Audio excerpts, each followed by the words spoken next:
Anyone who reads comics knows that the bad guys are the best. And when it comes to Marvel comics, their villains are some of the best there is. Marvel villains are powerful, menacing, memorable, and more often than some of us would like to acknowledge, you can kind of see where they're coming from. So with 60 plus years of comics to discuss, and the Marvel Cinematic Universe in full swing on film and TV screens, the Great Pop Culture Debate wants to know, who is the best Marvel Comics villain?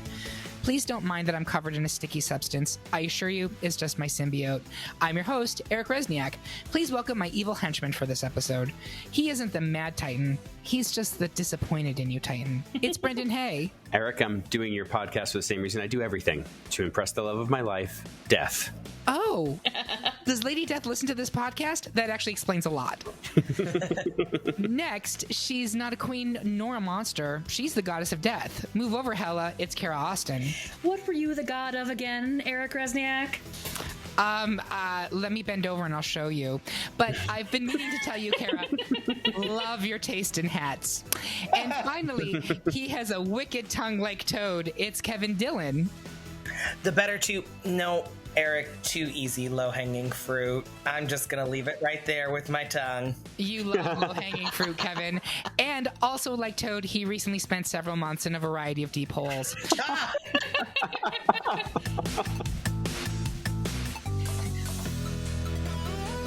So before we get to the debate, how does this work? We made a poll of just about every significant Marvel Comics villain we could think of.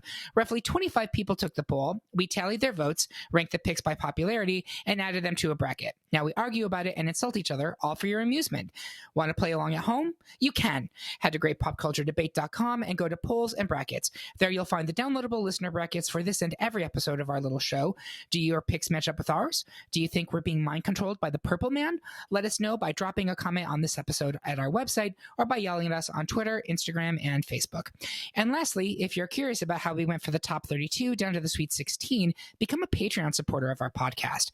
Our Patreons at the $5 level or higher get exclusive access to the warm-up/part ones for each episode, in which we work our way through all of round one.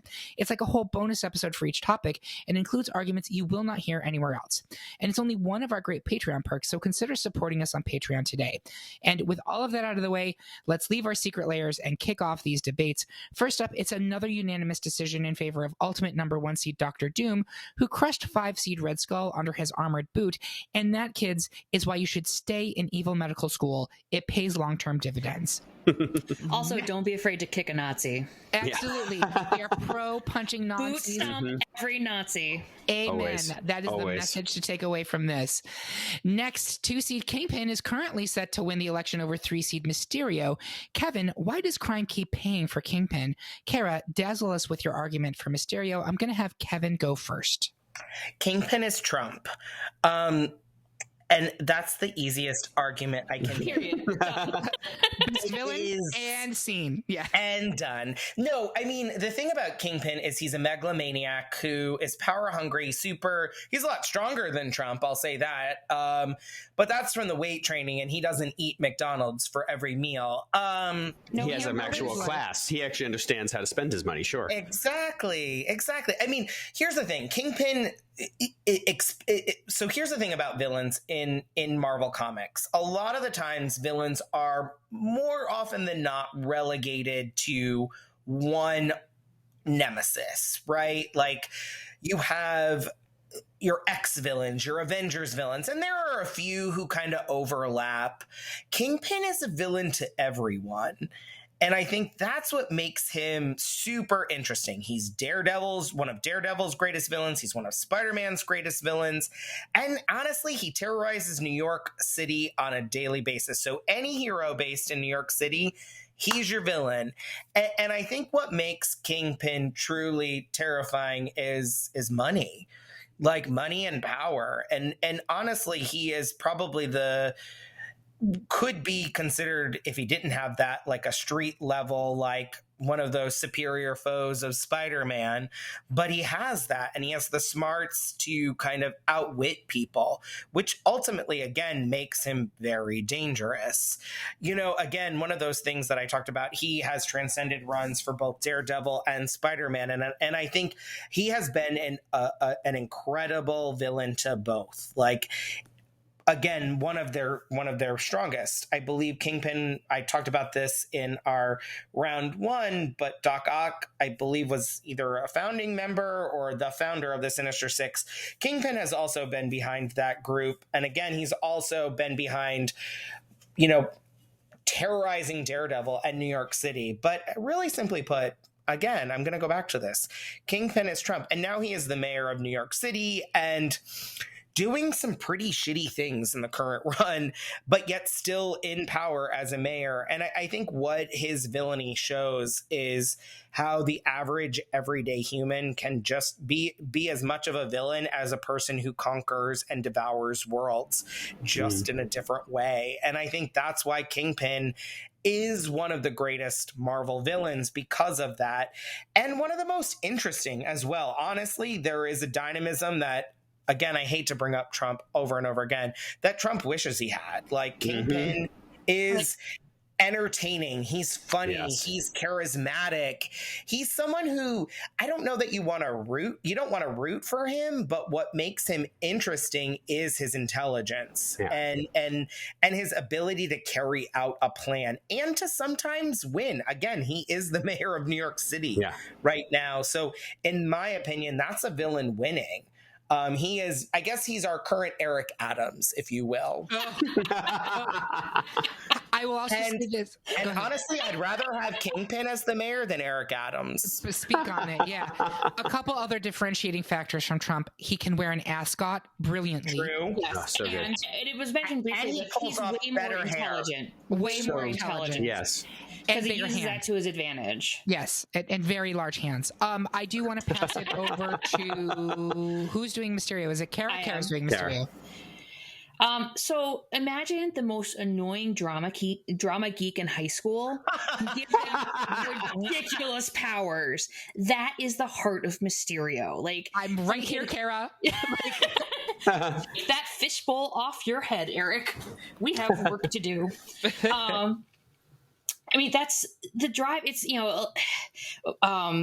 Mysterio, like, in the current cinematic version with Jake Gyllenhaal, heart eyes, insert heart eyes here.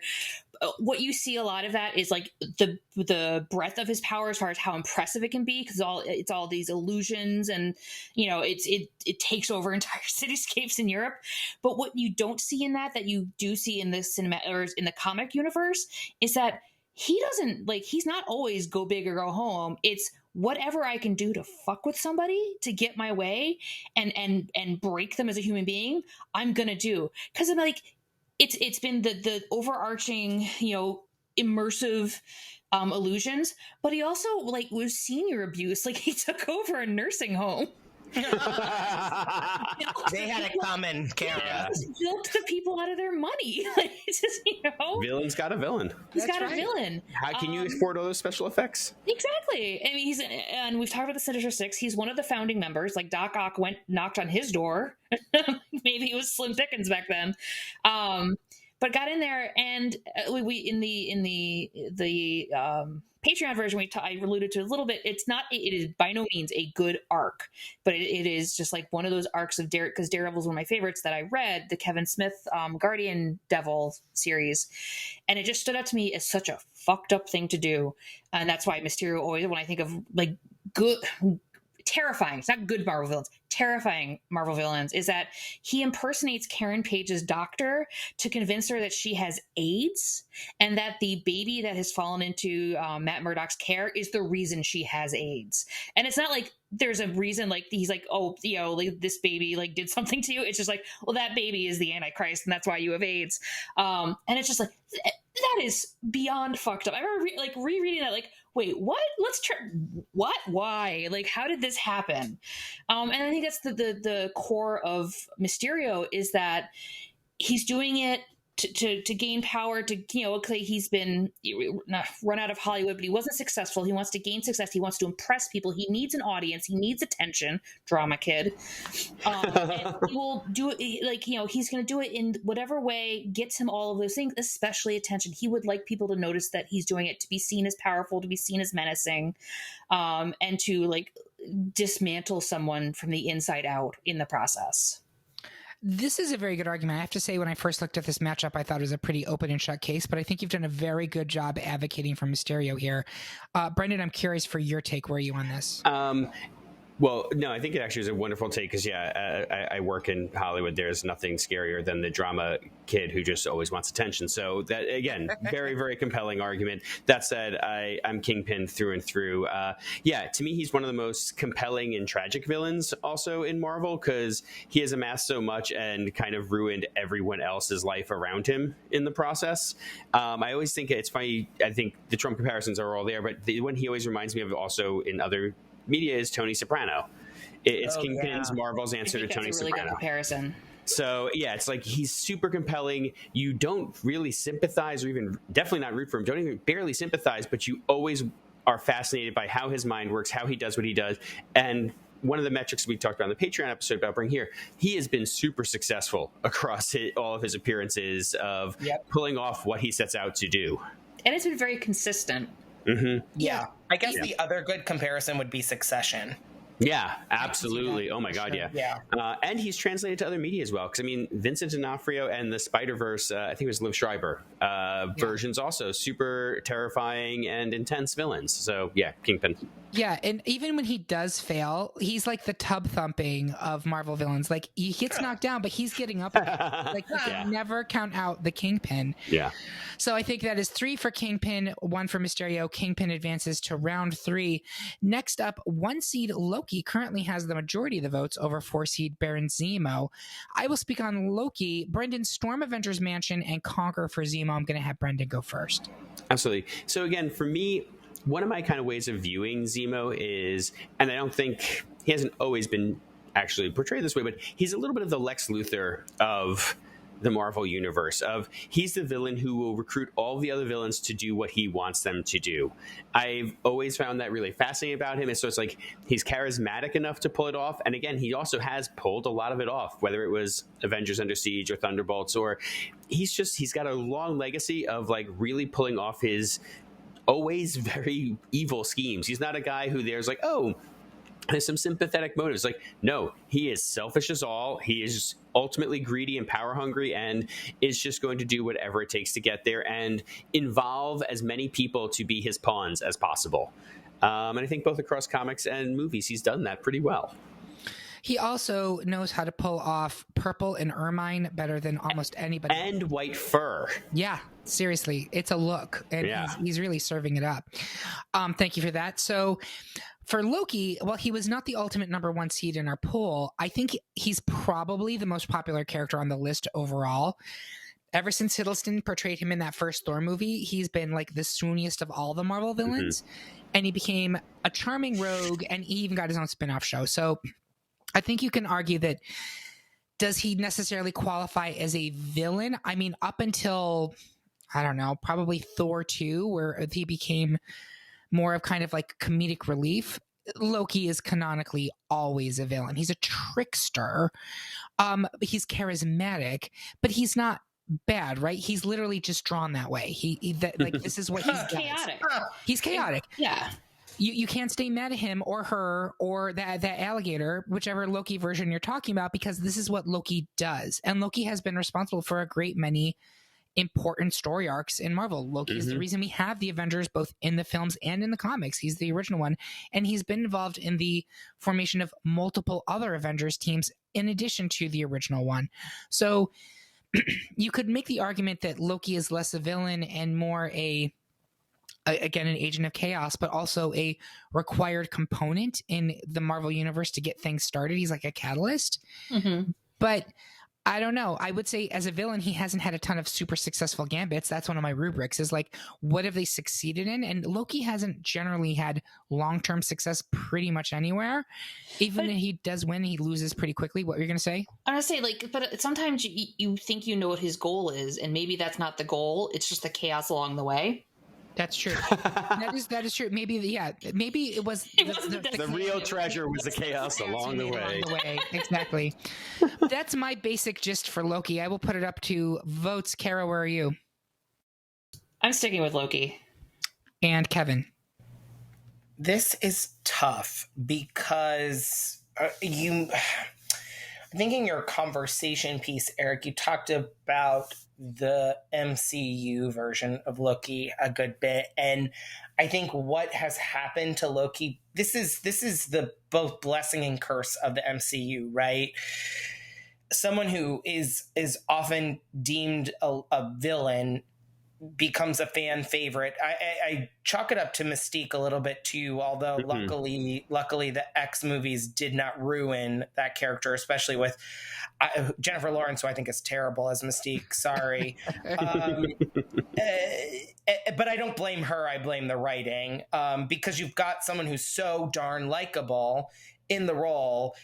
It's hard to kind of make them like peak villain, right? Like an actual legit, terrifying person. Man, this is tough because I don't know that I've read Loki as a villain in the comics in a really long time. Yes. He's a scamp. Yeah.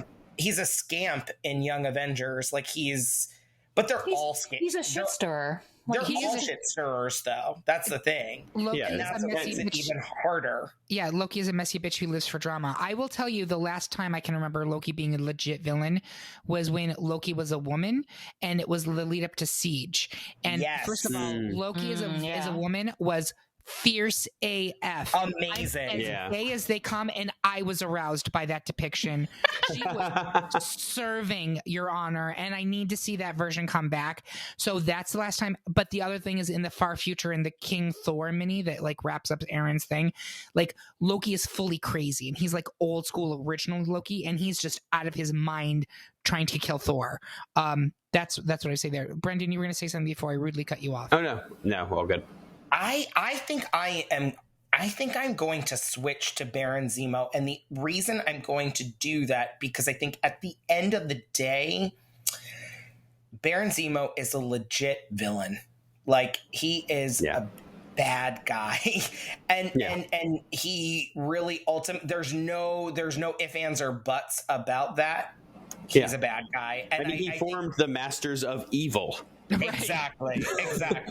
I think I have to go with that, and I think his runs in the comics just show that a lot more in a really interesting way too. He's a great villain. So I think I'm going to switch. So, Carrick, I'm currently on Team Loki, but I feel like I argued myself out of voting for Loki. Yeah, no, I was thinking that too, because I was thinking of it like we talked about earlier with Devouring of Worlds, where it's just like Loki's this force of nature, and you're like, hurricanes are bad, but they're not evil. Right. Like, it's just, he's gonna, Loki's gonna Loki, and you're gonna, and it's, sometimes it's going to be funny and cute and charming, and sometimes it's really going to mess things up, and it's going to come across as evil, but I don't know if that's the drive. I agree. I don't think he's deliberately trying to be malicious, at least not at this point. Back in the 60s and 70s, sure. But certainly not in the 21st century Loki. Not since Siege, at least. So are you also switching your vote, Kara? Or are you keeping it with Loki? Yeah, I'm flip-flopping on this one. All right, well then it's unanimous for Baron Zemo. Next, in an Avengers-heavy matchup, 3/4 of the panel wants to say Domo Arigato, Mr. Roboto, to 3-seed Ultron. But Kevin continues to see red for 2-seed Scarlet Witch. I will up the adamantium on behalf of Ultron. Kevin, continue to work your magic for Scarlet Witch. I'll go first, since I never do. I think that, first of all, we need to set the Spaderification of Ultron and Avengers 2 off to the side. I think we can all agree that was choices were made. I like Age of Ultron. I like the movie overall. Yes. And I think Ultron is a legitimate threat in it, but the idea to turn him into a wisecracking robot is weird to me. That's my argument. That movie for me, like, where it fails is it just feels like a movie that has a lot of work to do. It is more about setting up other things than it is being a good movie. Sure. That's fair. That's fair. And that's true about a lot of the second Marvel movies, right? Yeah. That happens with a lot of them. I mean, Iron Man 2 is perhaps the worst example. You know what, I kind of get it, though. You know why I get it? And sorry to go off on a tangent, because and the difference is, obviously, the original Ultron was created by Hank Pym. And so he's obviously like an unapologetic cunt. No offense, dick, asshole. I'll use all the words. Bastard. Oh, no. Evil. Yeah, as the woman on the You panel, can I'm bleep absolutely that fine out. with the C word. Sorry, I had to No. say it. Oh, Like, please keep it in. Keep it in. because Hank Pym is one of the worst Yes. human beings Yeah. ever. And He's a real dipshit. he He's sure the fucking is. worst. And, Yeah, and absolutely. in the MCU, he's based on Tony. Right. So of course his evil persona is wisecracking, Yep. like, and so it works because of that. Mhm. I get any objections to it, but that's why ultimately, and that's Whedon, who obviously has his problems, lots of them, but that's him understanding the evolution of how comics to film work very well. And I'm supposed to be arguing for Scarlet Witch. That's But you were okay. going first, Eric. We want to No. let you go first. That was actually a great argument for why it's okay to have him be a wise ass in Yes. Ultron, and I actually appreciate it. But I'm going to talk about the comic Ultron because that's really what I'm basing my decision on. So as Kevin alluded to, initially he was created as a decoy villain so that Hank Pym could use him to get back at the good graces of the Avengers. I believe after he hit his wife, correct? Mm-hmm. Uh-huh, Yep. That sounds about right. Yep. The worst. The Yeah. worst. Yep. So Ultron then quickly evolved into an absurdly strong, very angry adversary who has plagued the Avengers with notable arcs in the 70s, 80s, 90s, and 2000s. Each time he showed up, he had Earth's mightiest heroes on the ropes, including the legendary Ultron Unleashed arc by Kurt Busiek and the late, great George Perez, where he became very close to killing the Avengers. Then Ultron found himself in space and very nearly took over the entire universe in Annihilation Conquest. And since then, he's come back numerous times, most recently being physically bonded to Hank Pym himself, which frankly is exactly what he always wanted, to have that relationship with his father. So I actually think of all of the characters on this list, Ultron got what he wanted. Like, he won. So that's my argument on Ultron. Kevin, take it away on Scarlet Witch. I mean, I'm not going to do much. I want to talk about Scarlet Witch because I think it's worth mentioning her as a villain. And the reason I wanted to step up to have this conversation is to clear up the internet's misunderstanding of Multiverse of Madness. And this is the danger of putting this material in the hands of people who don't understand a character. People are like, why did she just go off the rails? Like, oh my God, I don't understand it. And it's like, they took everything away from her. Like, and I get it. Like, people don't understand why they went in that direction with the character. But Wanda in the comics is I have actually had to explain this to many friends who are like, I didn't like how dark it went with her. And I'm like, in the comics, Wanda literally destroys the mutants with words, like no more mutants. Like, Yeah, she's not a feel-good character. No. It's no. literal And genocide. Like, exactly. And I've had to explain that to people time and time again. And so I really just wanted to say, like, Wanda is very similar to, I would say, we've talked about this in round one a little bit, the versions of Emma Frost and Mystique and whatnot. I mean, again, canonically, she used to be the daughter of Magneto. She's technically not the daughter of Magneto at the moment.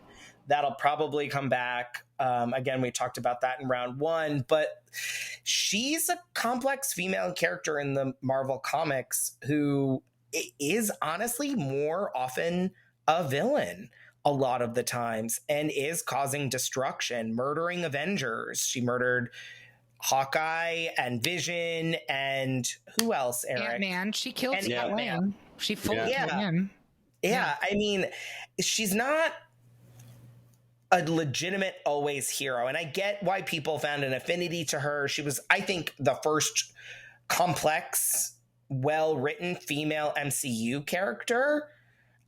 Because we didn't get a ton from Black Widow, not enough. Yeah. And gays are always rooting for chaos. So she's a cool character, but she's a villain. Now, granted, I'm going to throw my weight back to Ultron because I think Ultron is bananas, but I had to talk about Wanda.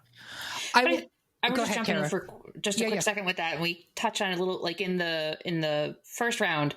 I made the joke about, like, if you're a mom, you'll get it better. Like, Oh, I totally. think part of it, especially the cinematic version and with with Doctor Strange and the Multiverse of Madness is that I think it's the same thing where some like there's a large portion of this fan base that is male, cisgendered, straight, and can't like not that moms would do that like if their kids because to Wanda they're very real. I think kids were taken away, but it's like that's an exaggeration of that feeling one would feel. And I think it's kind of like in some other movies that have come out recently, people are like, well, I don't get this, it's not made for me. And it's like, no, step out of your experience for a moment and just try to like look at something else, look at something another point of view, and then try to like it's possible to relate to something that is female and feminine and feminine rage versus just Hulk hit things or blast everything out of existence. What if a woman's going to mess with you, she's going to fucking destroy you. Absolutely. She'll pop your whole head. Sometimes we have to use our special voice. What I find so interesting is a lot of the reaction to Multiverse of Madness was, this is not who she is. She would never do this. And like, that's not who this character is.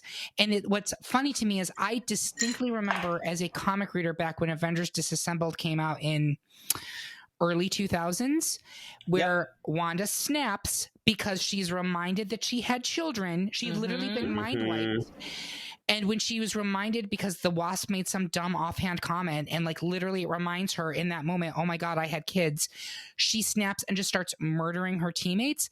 Like, people back then were making the exact same argument. That's not who she is. That's not something she would do. That's not her character. And I'm like, no, canonically, that is very much her character. I think people confuse her being a powerful character with being a strong character.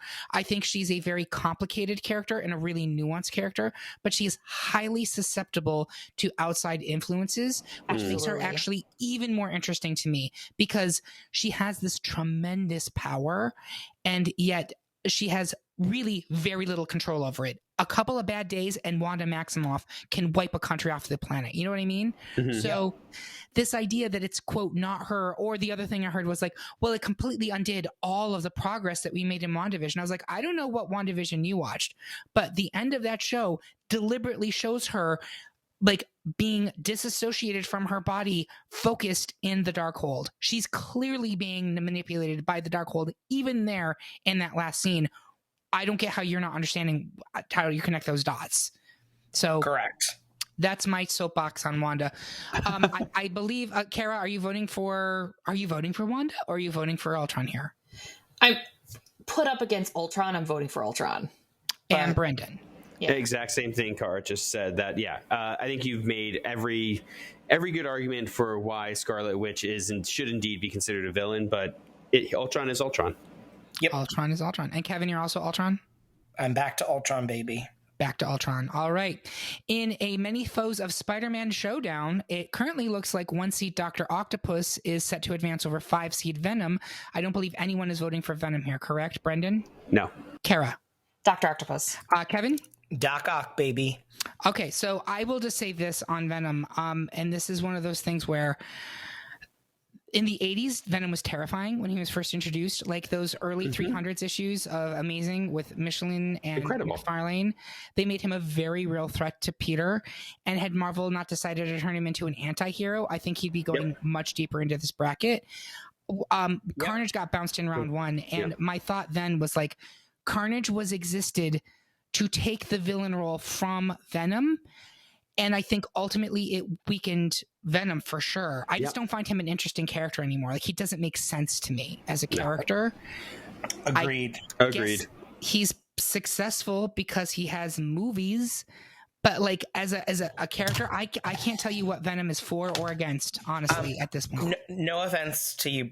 He's for straight men who have no, I don't know. Like, he's for straight men who think that it's cool to like Venom. Like, I don't know. Like, that's what it is. He's for the 13-year-old boy who's cops. Yes, he's the 13-year-old boy inside Punisher everybody. Logo on your car.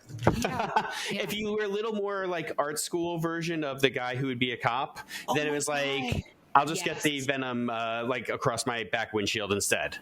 That was like the kind of like creepy kid who was really good at art in my school had the Venom t-shirts. That is a very specific example, but and very accurate. So that being said, Goodbye, Venom. In our next matchup, the Sisterhood of Evil Mutants are doing it for themselves, as 3/4 of the panel is currently planning to move forward with 2-seed Mystique, but Kevin wants to remain under the control of 3-seed Dark Phoenix. Kara, why does Mystique get under your skin so much? Kevin, bring the fire for Dark Phoenix. I'm going to have Kevin go first because we haven't discussed Dark Phoenix yet. Dark Phoenix, the influence of Dark Phoenix has destroyed planets, has overtaken Jean Grey through manipulated forms with the Hellfire Club, has also possessed 5 X-Men and forced Cyclops to murder Professor Xavier. Spoiler alert, although he's back alive. And the being that is the Phoenix, I guess the thing is like the Phoenix has obviously two sides. Like the Phoenix is currently in Echo, which is weird to me. Dumb, in Avengers. stupid, I didn't even know that. Oh God, It's so bad. It doesn't I work. didn't know that either. no. Doesn't work. But I think when you think of, in my opinion, when you think of the Phoenix, it is that kind of version of Galactus. But in all honesty, like the Dark Phoenix is scarier than Galactus because it's essentially more chaotic than Galactus, and causing terror across multiple worlds, multiple galaxies, multiple universes, honestly, and is just a presence that is pure evil. And again, more likely than not, connected to Jean Grey, but also connected to others, and clearly can be hosted by others.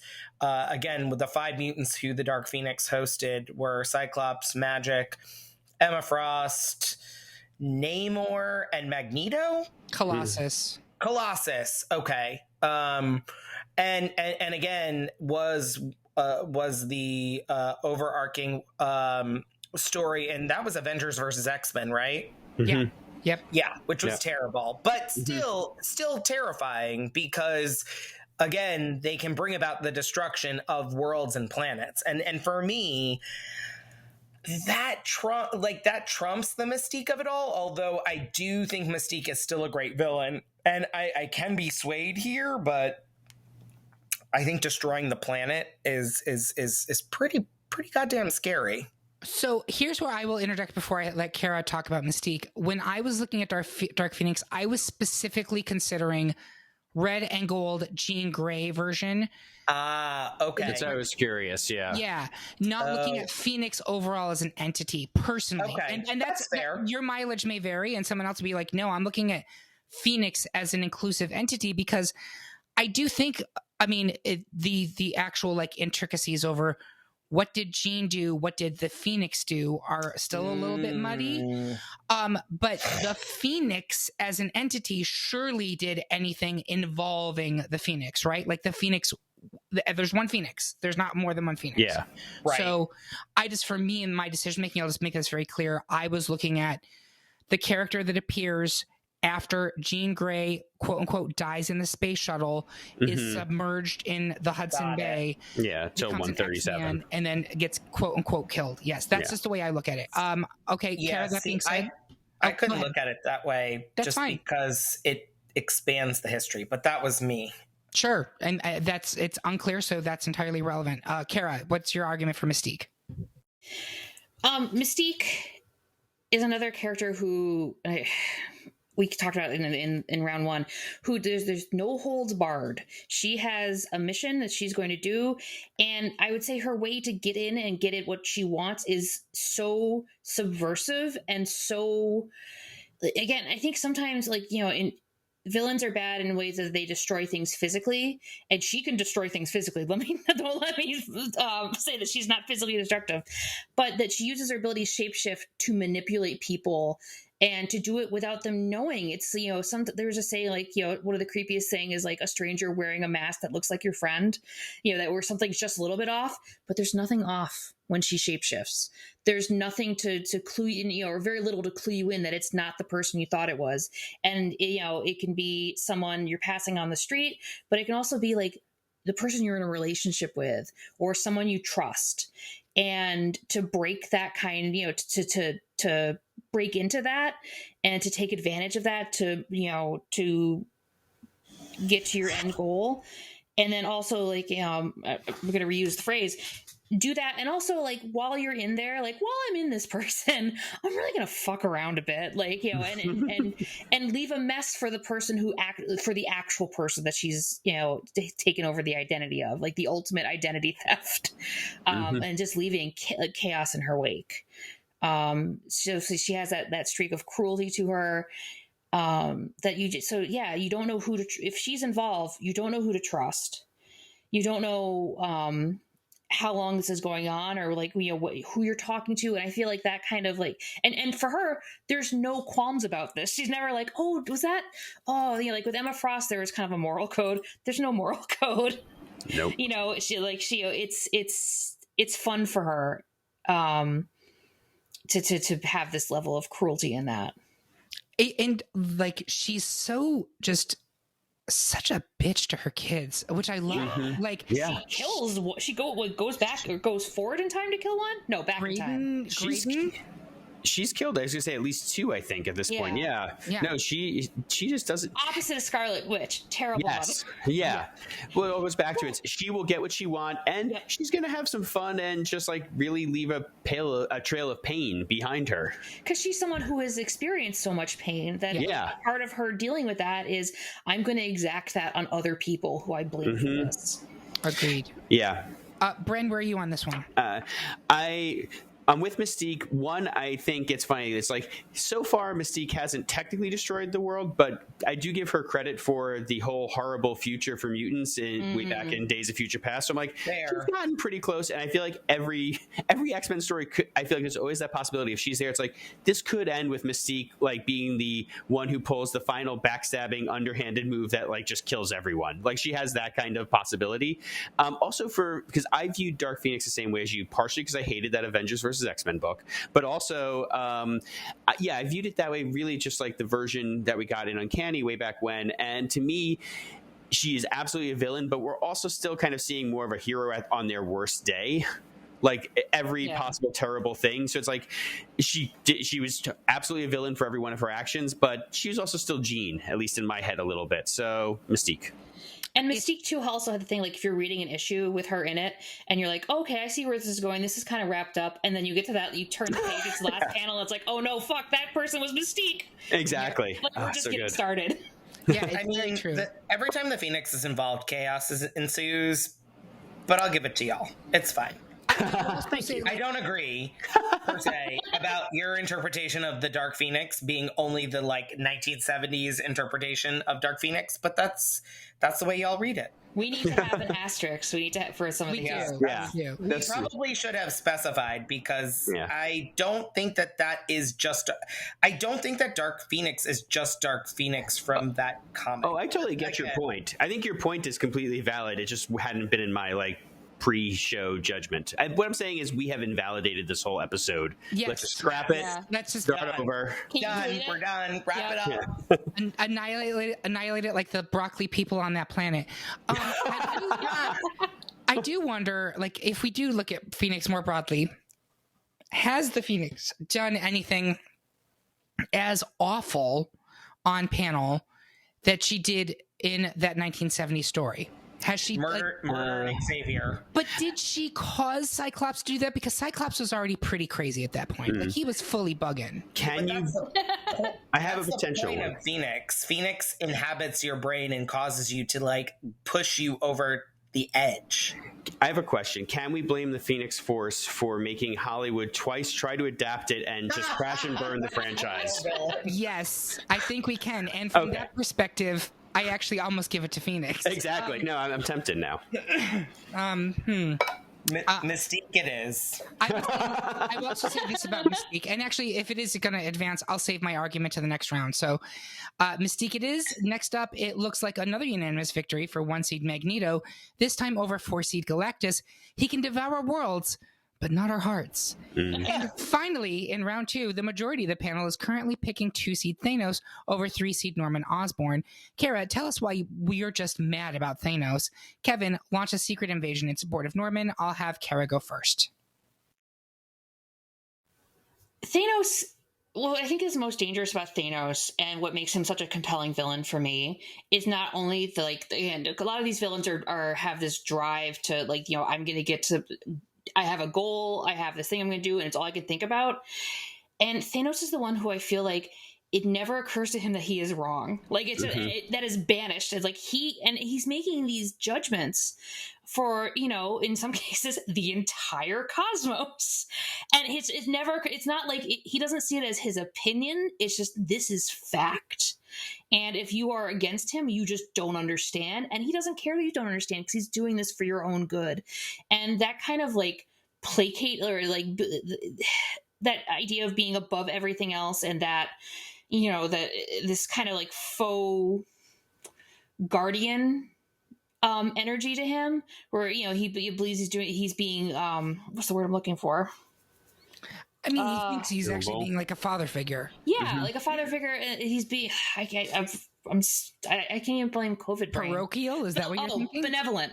Benevolent. Yeah. That he's like, you know, I'm going to take care of this for you. It's going to be so much better. And you're like, no, actually, please don't. And it's like, you don't. You know, I'm just doing it. And then that, in turn, when people, you know, when there are heroes and stuff powerful enough to threaten that, then that's why he becomes absolutely unhinged. Like the rain of fire, like anything, you know, he's going to do anything to destroy those people because he's driven, like, we talked about Emma Frost having a moral code, and I was like, I don't know if he has a moral code, but he believes he's doing it for the right reason, even though there's absolutely no one else who feels that way. I think he has a moral You know who code. doesn't have a moral code? Norman Osborn. That is a fair point. That is true. Kara, did you have anything else to say, Kara? No, I would say that's like overall, yeah. And he's powerful enough to do it, which I'm not to kind of defend off or Norman Osborn right now. Like Thanos would just curb stomp Norman Osborn one against the other. Yeah. Sure. So you were going to say, Kevin? Yeah, Norman Osborn is, in my opinion, one of the most eviscerating Marvel villains, in my opinion. I'll be honest, I remember this. I'm going to say that I remember when the Avengers movie ended and it cut to Thanos. I knew it was Thanos who was like glimpsed at in the movie. And I was like, oh, okay, I don't care. I knew who he was, and I knew a lot of people who didn't. I just have no affinity for him as a villain. I've never read an interest. For me, I've read all the different stories. I've just never found him interesting or compelling personally. And maybe I'm not reading it right or whatnot. I just don't care about him, and I don't think he's interesting to me. What I will say about Norman Osborn is talk about peak terrible villain. Like, he is the person who caused Peter Parker to fling his web and kill Gwen Stacy. He is the person who started the Dark Avengers, whether you like them or not, or like that Bendis run. But he essentially convinced the world that the Avengers were villains and that he and his folks were good, while underhandedly running a villain league of things. He is just a crazy person who's willing to murder and do anything. And talk about someone who has no qualms. You talk about Thanos being someone who like thinks he's like doing right by things and ultimately doing bad to potentially do good. Norman Osborn doesn't care about doing good. He just wants to be in power, have power, and really murder and kill and maim whoever he can in the waste of it, and to have that ultimate power. And is also a genius while doing it. He is, for me, one of the most frightening Marvel villains of all time. In all honesty, like, I think he's genuinely a dangerous person. And when I alluded to in part one, I think I said Mysterio is probably one of the wildest.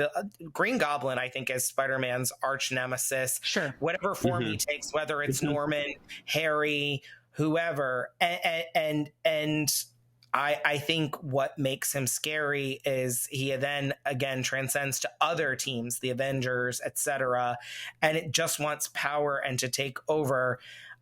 In my opinion, he's a little bit of a wants to be Doctor Doom, just not quite there yet. I can see that. Bren, where are you on this one? I agree with a lot of Kevin's points on Norman. This is similar to me of the Scarlet Witch Ultron thing of, I actually do, I think he is the peak, with the exception of maybe Doc Ock, I would say, but he is otherwise like pretty much like the arch nemesis of Spidey. And I didn't love the execution and everything, but I liked the idea in the 2000s when Bendis started branching him out to really be an Avengers foe. I thought that was a smart idea that made sense. That said, I have always loved Thanos, and kind of like what Kara said, it's like, Thanos is Thanos. Thanos can wipe out half the universe by snapping his fingers. Thanos can do whatever he wishes. So, and going back to one other of my rubrics, or actually both my rubrics, success-wise, Thanos actually achieves what he sets out to do in both comics and in film. And the other thing is, one of the things I kept going everybody about is, because I was thinking more comics than other media, Thanos is a villain who can only exist in comic books. Norman Osborn exists in movies all over the place, like variations, some not nearly as good or as compelling, but like you've seen other types of characters like that. Thanos, I feel like from design to motives to everything about him, he feels like a uniquely comic book type of villain. So I'm Thanos. Brandon, you watching movies where people throw exploding pumpkins at people? Oh my God. Do you want my, I have a letterbox just about that. It's at least about like 12 films long. I would hope so, apparently. I think your mileage on this one depends a lot on whether or not you read the comics and saw what happened with Norman Osborn in the like mid to 2000s to like mid 2010s, because it's true, like they really did reestablish him as a preeminent Marvel villain. Not only was he was Spider-Man Starship Enemy for years, then he got killed, then he came back in a very confusing situation. But when they decided to branch him out to become essentially the Lex Luthor of the Marvel Universe, that's how I view him. Yeah. It really worked. And at first I was like, this is wacky. Like, who came up with this? But it's actually very successful. And not only did he create the Dark Avengers, he had like immensely powerful beings under his thumbs and was a real threat, like for reality at one point. So he is. What'd you say? I was going to just throw out, he did it all, of course, by stealing a few pages out of Baron Zemo's notebook. Absolutely, that is true, because the Dark Avengers essentially were just the next iteration of the Thunderbolts. Whereas with I understand where Kevin's coming from in terms of Thanos being not super interesting as a character. And also the other thing that I have that's against Thanos is that, like, my God, Marvel, like, how can we miss you if you never go away? Marvel brings that character back every 5 minutes. And when the new Eternals book by Gillen started, and I saw right off the bat they were bringing in Thanos, I was like, Jesus Christ, no! He's just so boring. But well, and then I don't know if that'll change my vote, but I was thinking about this during the argument that I think it depends also like what you look for in Marvel. And one thing that I think Marvel does really well and differentiates from like DC is that a lot of the heroes are human born, human made. Yeah. And that's where they get their start and then rise up. Like, they've done a much better job of humanizing folks. Sure. So you can relate to them. And so Norman Osborn with his genesis and having those very human flaws versus Thanos, who's so like otherworldly and just like on a different plane of existence, that I can totally see. I can see it's hard to pick one, or it's hard to compare them. It is. It is.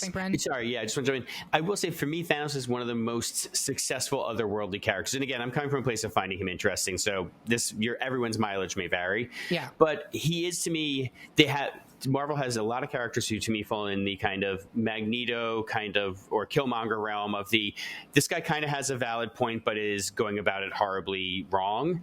And then they have a lot of, like you were saying, like otherworldly, kind of crazy, more conceptual, cosmic kind of threats. To me, Thanos marries those two, whether it is his crazy lust for, like, I'm doing this for my passion for death, which is just such a great, weird visual drive, or the cinematic, I'm doing this because I think I'm honestly making the right choice for the universe.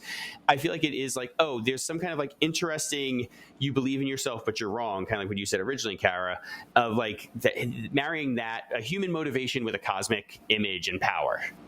Yeah, and I mean, lest we forget, Thanos was right. Like, honestly, like he's not incorrect when he's like, overpopulation is a real problem. Spay and neuter your pets. Can I ask a question to the group? And Brendan, I know you have an affinity for Thanos, and I appreciate that, and I don't.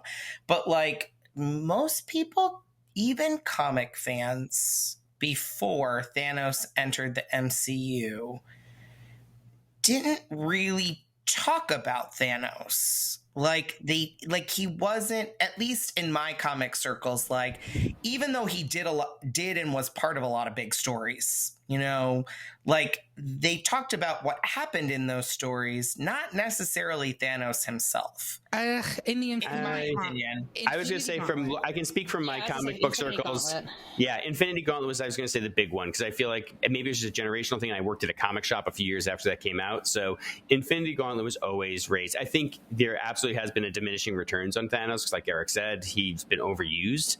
But to me, Infinity Gauntlet still always kind of got referenced as like, oh yeah, unequivocal classic. That's the great Thanos story. Yeah. I will also say, though, that he is actually very good in the current Eternals run. Even though I was bemoaning him being in there, he's really good. And Kara mentioned earlier, like, she is not sure if he has a moral code. Thanos has a moral code the way that Hannibal Lecter has a moral code. He does not believe that he is, like, we are not his peers. He's on a completely different plane of existence, and he looks at us the way that, like, we look at cattle, right? Yeah. And so his a moral code that fits in with that level of reality, but it's not, like, we're not at his level. So I actually do think he's a very interesting character. I think he has been overused. I do think he's just so overpowered to, like, in that you're talking about, to have him there right off the bat. Yeah. It sets up the, like, the stature of the confrontation. Instead of building up, you're just starting at the top. Right. Agreed. And then where do we go from here? I will let it go. I just personally think Thanos is boring, but that's me. And that's fine. And I think that's a completely valid point. We are going to move him along to round 3, and that is it for round 2. We're going to take a quick break to conquer the dark dimension. We'll be right back after these messages.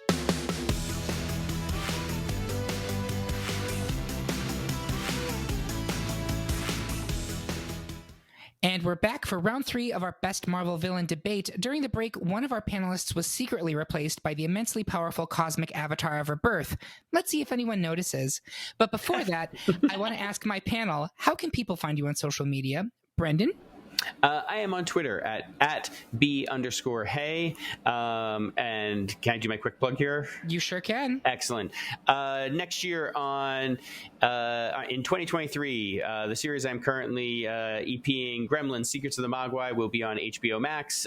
Please look for it. It's super fun if you love comic books and crazy comic book-esque storylines and action and horror and heart. We got all that stuff. So it's fun. Gremlin Secrets of the Mogwai. And right now, if you want a totally different type of comic book cartoon, I ran a show called Harvey Street Kids, also known as Harvey Girls Forever. Depends on where you live and what your Netflix says. But Harvey Girls Forever here in America, based on the old Harvey Comics characters, it still remains the comedy I've worked on that I'm probably proudest of. Super sweet, super funny. It's like 30 Rock for kids. Go and enjoy. Awesome. Thank you. Kara, how about you? You can find me on Twitter at CMYKara. And then the only thing I'm plugging is that I am starting a little free library. So if you're in Rochester, New York, or if you just want to follow along as I paint this thing, get off the ground, on Facebook and on Instagram, it's at Neighborhood Trolley LFL, all one word. Follow along and get book recommendations and just otherwise interact on this very nerdy venture.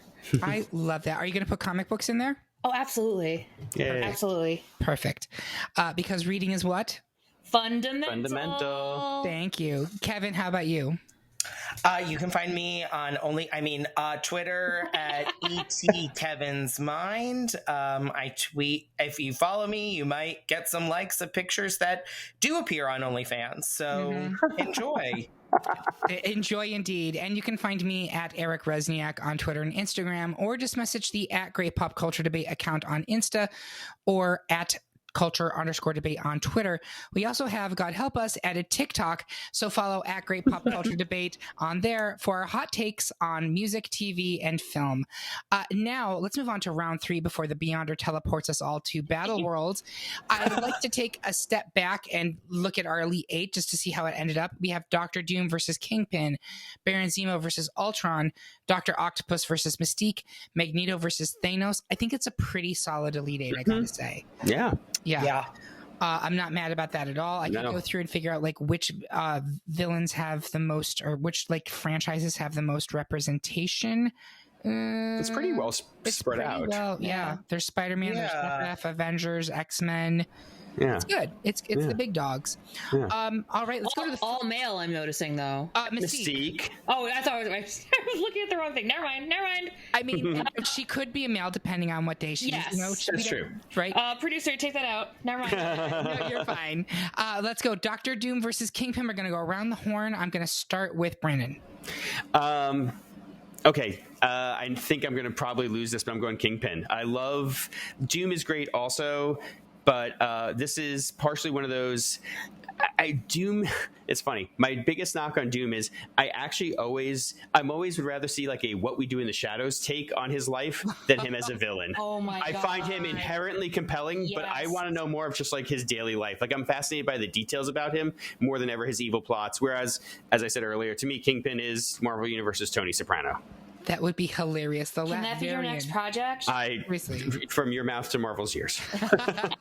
at Kevin Feige. Yeah, exactly. Kara, where are you? Yeah. I'm with Brendan on this one. Like in talking about Kingpin, and again, like in just the previous conversation we had about like villains that have a human of more like humans. They both have human start, but like he's maintained that. Like he's just a person. Mm-hmm. You know, he's a big person with big hands and connections, but it's like, it's a Tony Soprano thing. It's someone who could exist in real life, and maybe that's extra terrifying. And we've kind of experienced the dumb version of that, like the bizarro version of that, you know, and we know how those scary, though, you know, that continues to be. It's pretty terrifying. Seriously. Yeah. There's some, and with Kingpin too, like, I think Kingpin is scariest when he's not physical, because he can bust things up. But the fact, like, he's just that unnerving. I'm going to go Star Wars again, like that Darth Vader, like when he's real quiet and you're like, oh fuck, am I going to get choked out? But that moment, that time between what happens, I think your heart stops. And he's, again, all the other great qualities, villain wise, he's ruthless, he's conniving, he's driven. I'm going to go with Kingpin. Though if it'll get us the What We Do in the Shadows version of Doctor Doom, I will switch my vote. I think that's a perfect concept. It is. Doctor Doom. Yeah, I'm with Doom as well. I think you guys make really good arguments for Kingpin. We always have something that happens here on Great Pop Culture Debate with the pepperoni argument, where it has to advance because it's pepperoni, which is our best. Yep. And I think Doctor Doom is our pepperoni this time, but Doctor Doom has earned being pepperoni. I mean, he is Doom. I get it. He is. Yeah, it's in the name. Yeah. Like he typically, when you're talking these grand universe, like Marvel universe spanning crossovers, who is always the one who is in the mix at the end? It's Doctor Doom, because he's brilliant and he's cunning, and that fool Richards will not get out of his way and let him just rule as he knows he deserves. And I feel like he was the first one to make it to the trademark office to register as a supervillain name. Absolutely. A business fish. That's what I want to say about that. So it's currently tied. I know that Doctor Doom is our ultimate number 1 seed, so he would move on to the next round. But You guys made excellent arguments for Kingpin. Next up, it's Baron Zemo versus Ultron. I'm going to start. Kevin, where are you on here? I'm going Ultron for this because for me, Ultron is genuinely almost unbeatable in many ways and terrifying. Like the Ultron version of the Ultron in comics is obviously very different from the Ultron in movies. And for me, the Ultron in comics is ultimately like Sentinels. It's terrifying. They're unbeatable. The persona is unbeatable and sometimes essentially takes over the whole world / universe and causes the ultimate destruction of heroes. And you got a bit of that if you're an MCU fan in the What If for season 1. You got to see like what happened if Ultron won, and it was pretty fucking apocalyptic. That is the actual Age of Apocalypse storyline from the comics that they put on the screen. Kara, where are you on this one? Sticking with Ultron, and then just adding to that what we discussed as far as in the end in the comics, he got what he wanted. So Yep. he's got a W in his column. Big Exactly. And Brendan?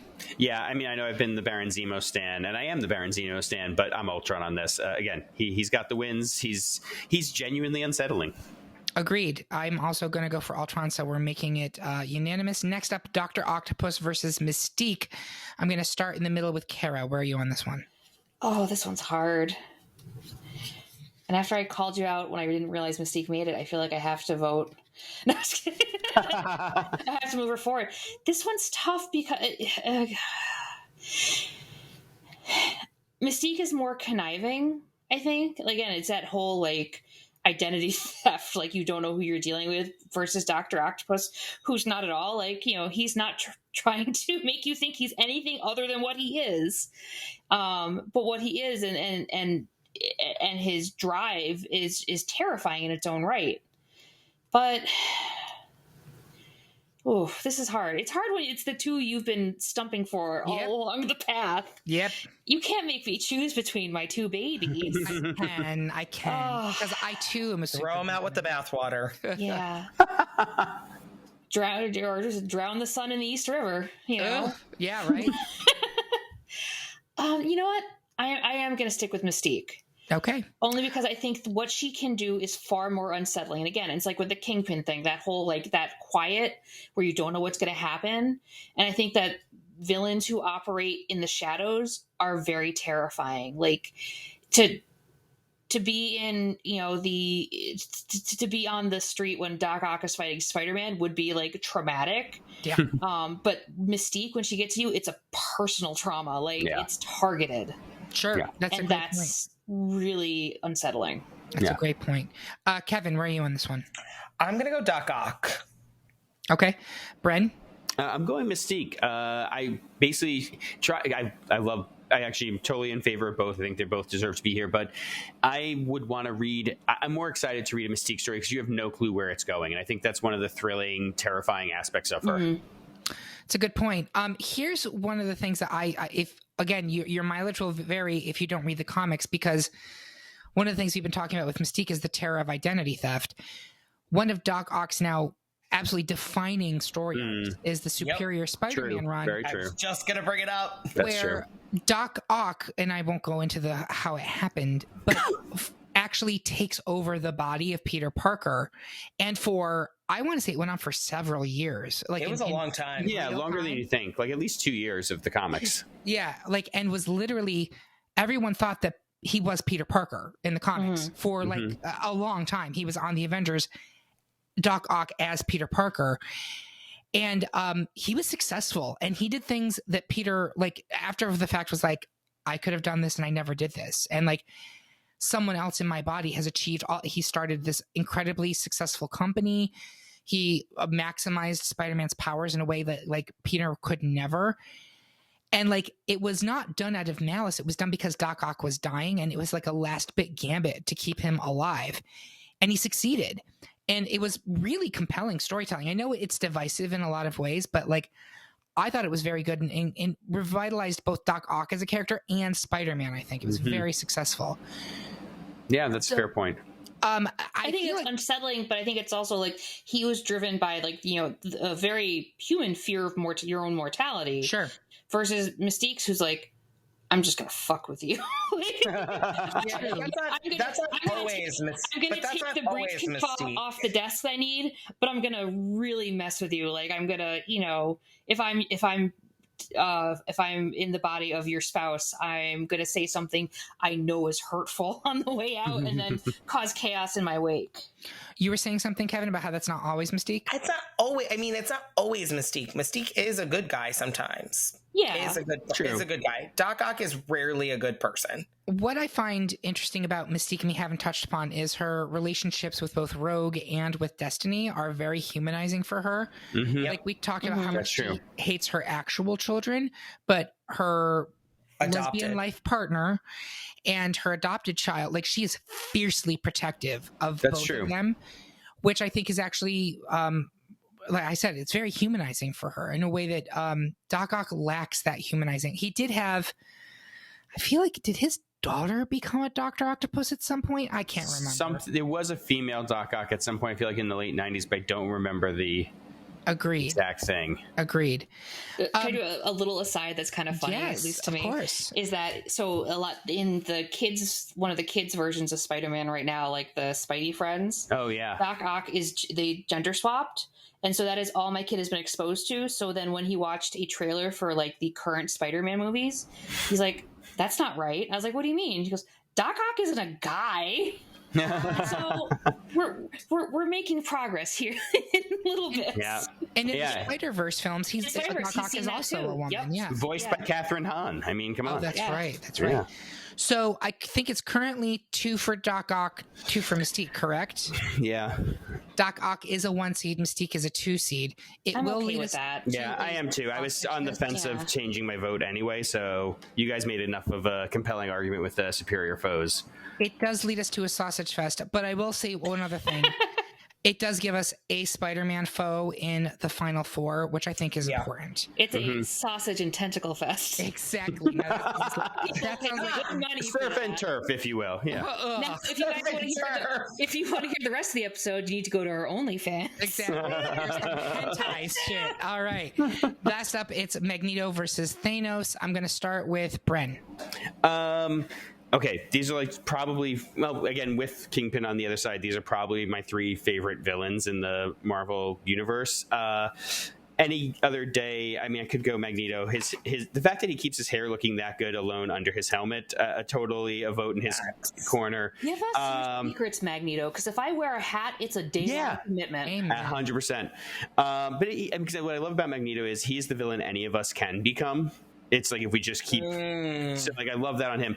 Thanos, like I said, my thing on Thanos is he can only exist in comics. Like I just feel like he's such a, when you think comic book villain, he is the larger than life yet still compelling in sense of motivation and character that you want to keep going with. Also, he has corrupted my children in the sense that one of my kids loves the Thanos toy so much they're like, he's not really that bad. Like they're trying to justify it that he could be a good guy.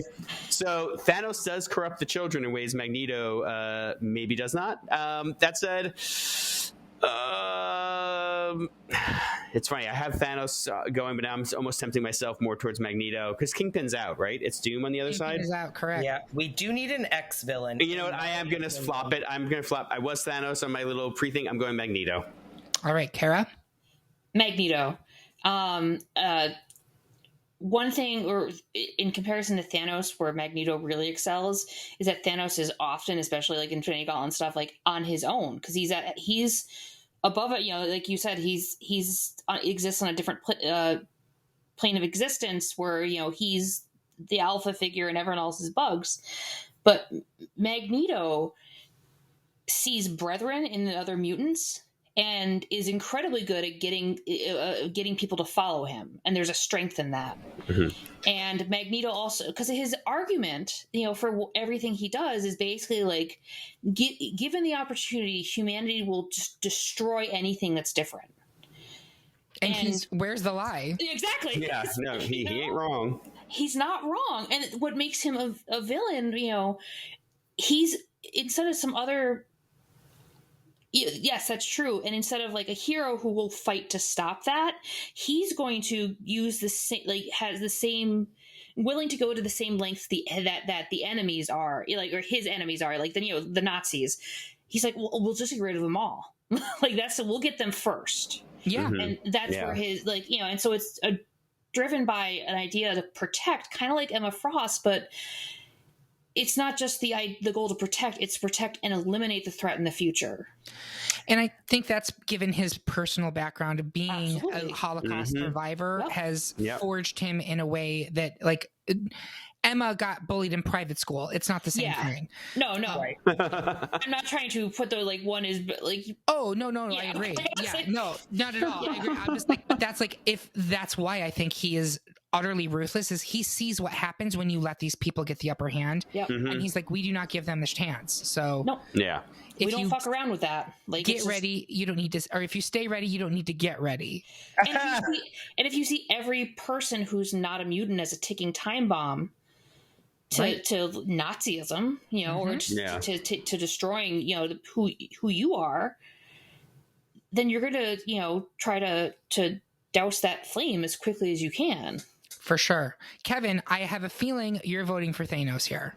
Oh, you're so funny. I love your sense of humor. I'm gonna obviously vote for Magneto. And I am going to cite Cullen Bunn's Magneto. I think it was 12-issue book that he did. Read that. Cool. Oh, it's excellent. Oh, very cool. And I think at the core, Magneto is more interesting personally. But what I think what you all have brought up about Thanos makes me want to reread the books about him, because I want to give him another chance as a villain. But I think they're both very similar villains, in that they both have idealistic concepts of what they want to do for Magneto, I guess it's mutant kind, and for Thanos, it's for life. And I was like, what's the word? But I think at the end, in the core of it, is Magneto is just more interesting in the way it gets represented. Even in Cullen Bunn's book, where Magneto is meant to be the lead, he's still a villain. He's still a bad guy. He's still killing people. He's still doing things that are awful and terrible. And when you look at him, even in today's X books, he is, I guess, still a hero of sorts, but yet still has villainous moments and is still willing to do whatever it takes for mutants, including hiding someone and keeping secrets in a very villainous way. Because in all honesty, Professor X should really be on this list too, because he's one of the greatest villains of all time. Yeah. So, if you want, that's the thing that makes Magneto and that makes X villains interesting, and why Magneto should be here, because honestly, it was either Mystique or Magneto that should have made it to the final four for the X-Men villains, because they're both the best and most dynamic villains in this bracket for X-Men. Agreed. And I'm going to make it unanimous. I'm voting for Magneto as well. Thanos has had his day, but Magneto is just a far more interesting villain to me. So before we get to those final four matchups, we are going to take one more quick break as we lay siege to Avengers Mansion. We will be right back after these messages.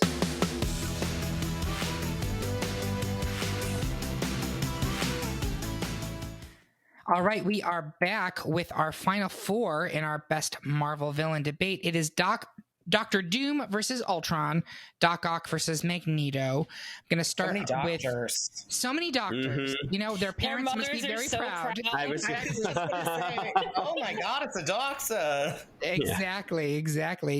All right, I'm going to start with Brendan. Doctor Doom versus Ultron. Who do you pick?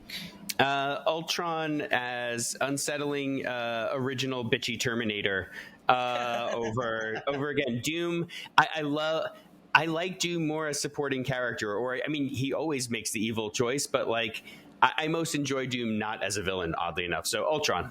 Interesting. I have to chew on that. Kara, what about you? I'm going Doctor Doom.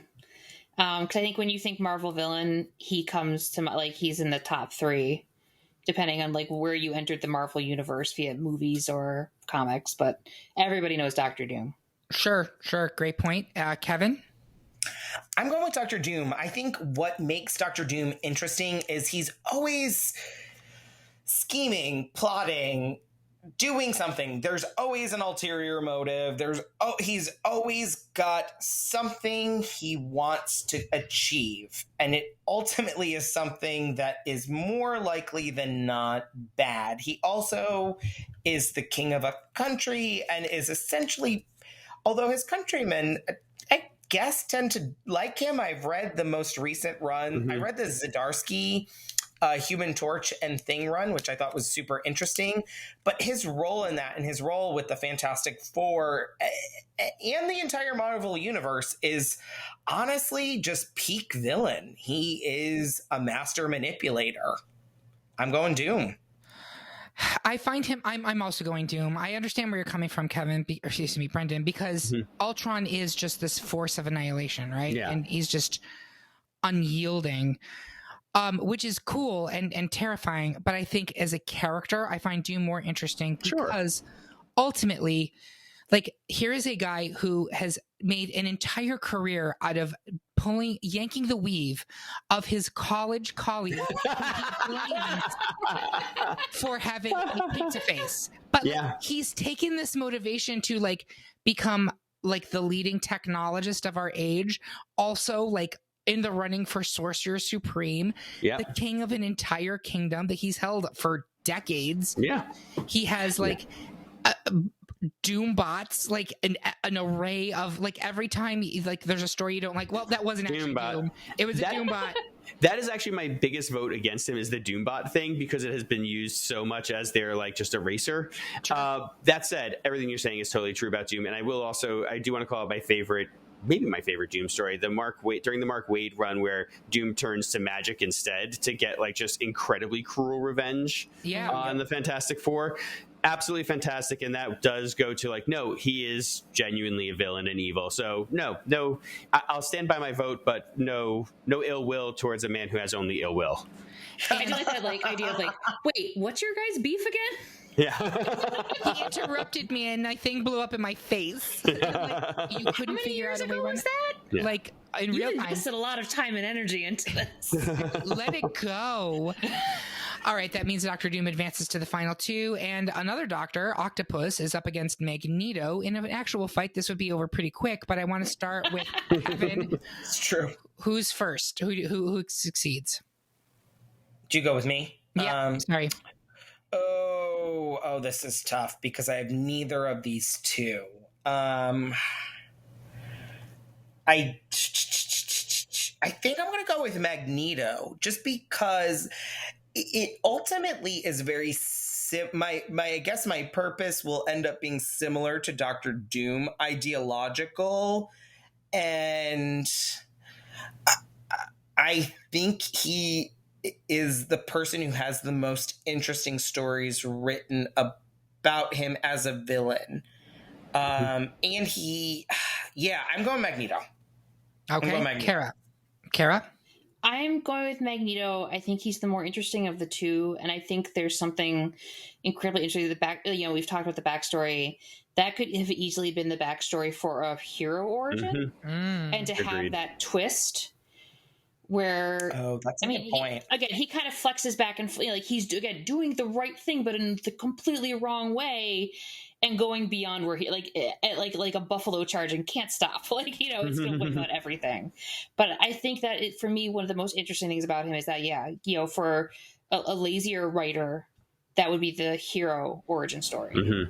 What a great point. I really like that. Bren, where are you? Magneto all the way.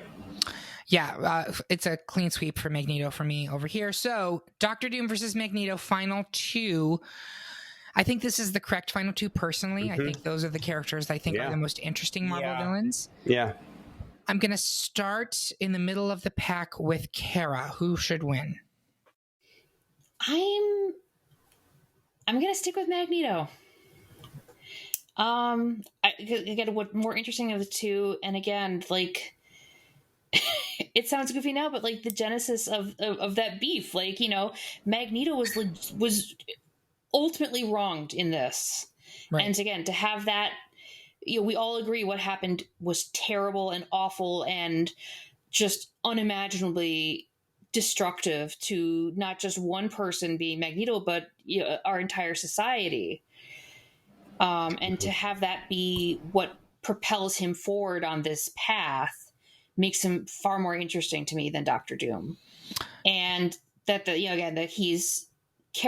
can, because of like, he's got a point and he can recruit people on his side and take care of them, nurture them in a way that benefits his mission, but also does legitimately, like, he's, he wants to promote, the existence and advance the existence of mutants, but at a terrible cost worldwide. Mm-hmm. Yeah. And I mean, ultimately, his thing is not about Magneto, it's about mutants. Doom is about Doom. Yeah. Period. End of sentence. Yep. And I guess I can see it going either way, because that selfishness is very much a villainistic quality. Sure. Yeah. Sure. I was just gonna say my vote is Doom because of the opposite. Like, Yeah. I get that. He is the person who is completely. I see. This is where we get into the, like, when you get into film, I'm the person who's like, I love that Javier Bardem in No Country for Old Men has no backstory, no origin. He's just purely a villain and cares about nothing but himself, the mission, and getting his money. And, like, ultimately, I don't think that is either of these people ultimately, but if I'm going to compare them to one person over another, that's more Doom for me, because Doom is always a villain. Like, he is always out for himself. He's always there for petty, which we love petty. It's a signature color at the Great Pop Culture Debate. Correct. He is someone who created the Cabal, which is the opposite of the Illuminati, the evil, evil Illuminati. We love that. We love an evil Illuminati. He's the person who has the Doombots, who is the king of a country. Now, granted, Magneto had Genosha, but Doom, in my opinion, we talk about benchmarks. Like, I think Doom's more successful than Magneto has ever been. Whenever Magneto is successful, it's always when he's good. Never when he's bad. That's true. That's an interesting point. So if we're looking at people who are successful as actual villains, that's Doom. Because if you look at even the way he, like, intercedes into the interpersonal, like, he'll weave into Sue's mind and be like, Reed's bad for you because he's selfish. And, like, he's right. He is right. Mm-hmm. He's right, because Reed is a terrible person. Reed's a dick. Reed's a dick. Bad husband, yeah. And so, like, that's the other thing about Doom. And Magneto does this a little bit too, but I always feel like Doom is the person who gets under someone's skin in just such an interesting way.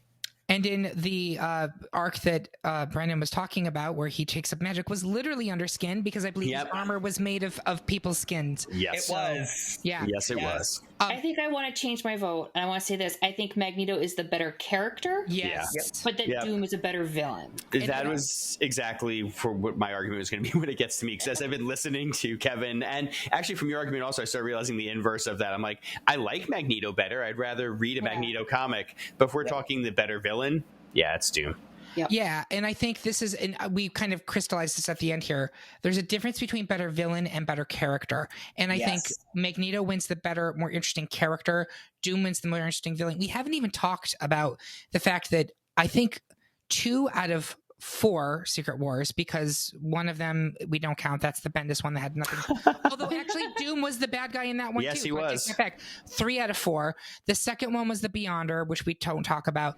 But, like, the other Secret Wars, Doom is the big bad in all of them. Like, at the end of Secret Wars 1, he steals the Beyonder's power and becomes essentially God. Then at the end of the big Secret Wars that just happened, like, Doom is the one that causes the incursions. Doom is the one that literally, like, brings the multiverse to heel so that he can rule over everything, and he does. Like, he's immensely powerful, which, to Kara's point, like, he was just a guy. He was just a kid who was born to a gypsy family, and he learned a little bit of magic and had a traumatic relationship with his mom. But, like, he did all of that on his own, and then he's like destroying the multiverse. I mean, Lifetime Achievement Award. You That know? doesn't get him in the alumni newsletter. Exactly. At the evil medical college of the Marvel Universe. So I think that is it, folks. We have a unanimous decision. Our pick for the best Marvel villain is Doctor Doom.